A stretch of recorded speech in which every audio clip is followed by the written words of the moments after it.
پیارے حضور، میرا سوال یہ ہے کہ ہدایت دینے کا فیصلہ اللہ تعالیٰ کرتا ہے، کس انسان کو دینی ہے، اور جن لوگوں کو ہدایت نہیں ملتی کیا وہ گناہ گار ہیں؟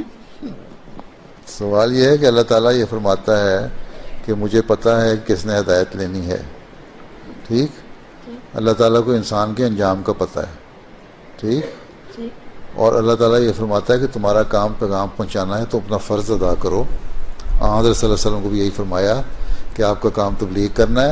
حضرت نے فرمایا آپ تبلیغ کریں. ان کو ہدایت کون پتہ ہے کون نہیں پتہ یہ مجھے پتہ ہے کس نے ہدایت پانی ہے، لیکن ہدایت ضرور کرو.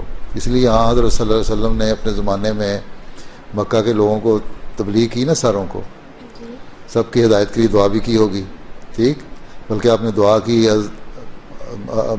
دو آدمیوں کے لیے کہ اگر یہ دو مجھے مل جائیں تو میرے پاس ایک طاقت آ جائے گی. ان میں سے ایک ابو الحکم جس کو بعد میں ہم ابو جہل کہتے ہیں وہ تھا، اور ایک حضرت عمر تھے.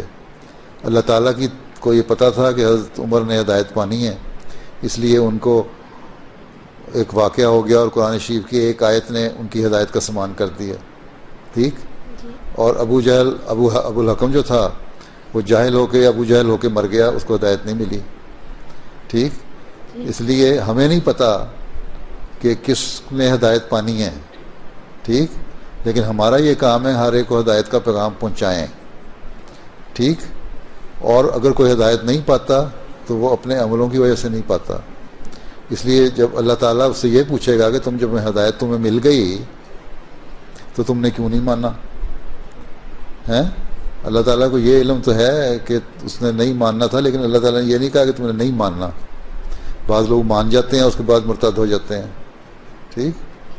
اس لیے جو جرم کرتے ہیں اس کی سزا تو اس کو دے گا اللہ تعالیٰ. کیا دیتا ہے کس طرح دیتا ہے یہ اللہ تعالیٰ بہتر جانتا ہے. ٹھیک.